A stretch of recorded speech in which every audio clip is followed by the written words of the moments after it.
And that is it for 2024. So, putting together this little summary video of the projects that I completed this year.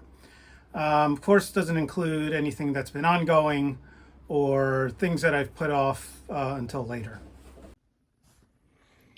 And firstly, in January, I installed a Solent Stay, also known as an inner forestay, for the purpose of hoisting a storm jib, also to add some redundant rigging to keep the mast up. And I did this project. I planned it out with the input from legendary sailor James Baldwin. Added a mast hound to the top of the mast, and then worked out a deck attachment up front in the front of the foredeck, although I already had one at the aft part of the foredeck, so there's multiple options for this. Also added some orange patches to my storm jib that I had on hand. Also in January, I installed a simple solar system consisting of only one panel so far. And this was just a matter of working out the mounting for the panel itself. It's a 50-watt panel. Then running the cables to the charge controller, which I installed on the nav station. And then running that wiring from the charge controller to the battery. But like I said, this is only one panel, so I will be adding more panels to this.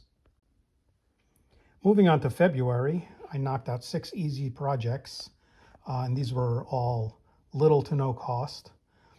Starting with a very simple paper towel holder that I hung from the inside grab rail. Then next I made a binocular box on the bulkhead storage unit that I had built some years ago. Then there was the under sink storage, which is actually just a kind of a removable floor under the sink, and you can store things under that. And this was kind of just a duplicate of what I had on the other side of the galley under the stove. Next, I replaced the throttle cables because they were kind of binding up, and this was very much needed. Then the Dodger got the addition of some grab rails on each side for safety and stability.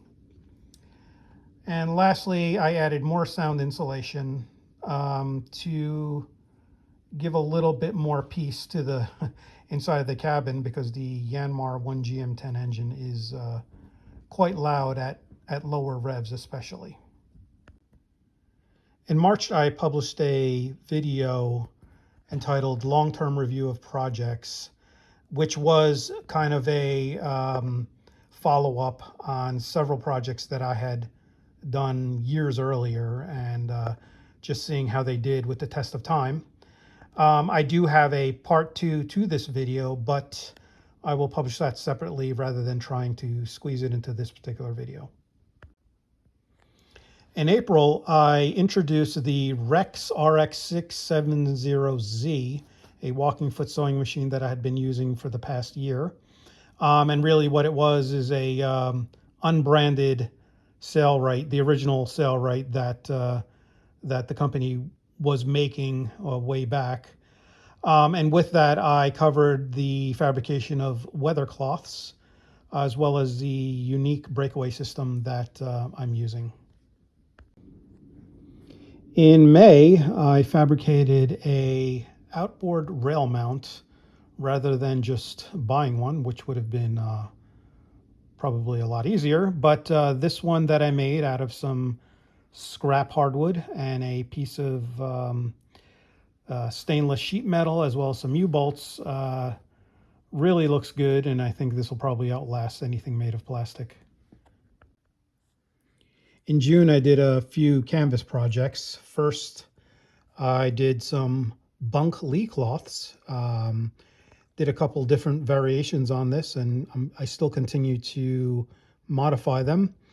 Also, later in that month, I did more canvas projects with a few sailbags and these waterproof mattress covers which are necessary for the spray and splashing in mist of sailing offshore. And in July, I did another compilation of various projects, starting with these very nice finger poles that I added to the sliders that I had throughout the boat. Next was a fabrication of a stern light, because the stern light that I had on the cap rail was actually blocked by the monitor. Then I just changed out my prop zinc, and that required a little bit of modification. And lastly, I installed this deck plate with a rubber gator onto my manual bilge pump because there was water getting in through the hole there. And also in July, I fabricated a custom bow light. This one complemented the one that I made on the stern. And also similar to the stern light, this original one was actually blocked. And that's why I needed to make a new one and place it up higher. And also in that same video, I demonstrated how I go about fabricating lifelines. I ended up not using these because they are the 1/8 inch uncoated lines, and I thought they were a little bit too thin for my purposes. So I'll probably redo those in a later video. And in August, I addressed a leaking diesel tank. This was a Vetus branded 25-liter polyethylene tank. I had installed this about 7 years ago, and it had been leaking out the top through the rubber grommets. So I did a permanent repair with these brass bulkhead fittings, which will probably never leak again. But also there was an existing hole that I needed to close up. And because the tank was made of polyethylene, I was able to use these polyethylene fusion beads that kids use to make designs and arts and crafts with. And in September, I built these very nice drawers under my Companionway steps to make use of that bed space and to be able to store small items and other items that I would want close at hand. Also, I resealed my anchor chain locker because it had been leaking. In October, I concluded a building of a Bimini top. This was actually a long-term project.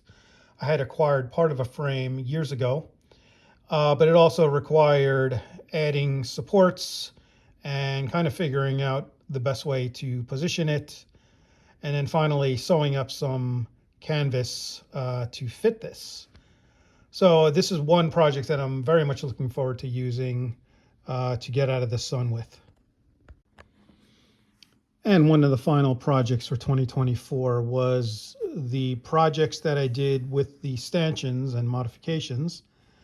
The plastic ferrules or grommets where the lifeline passes through the stanchion were kind of crumbling in certain areas. So I was able to kind of figure out a way to permanently fix this issue by getting some thin-walled stainless tubing and kind of flaring out the ends in a creative manner, and then just doing some polishing, and that worked out very well. However, I only did the tops, so I may very well do the bottoms as well. And then lastly, I also installed some boards with U-bolts to hold my jerry cans, which was a very easy thing to do, but I had to kind of figure out a quick release method for attaching these that pretty much anyone could do.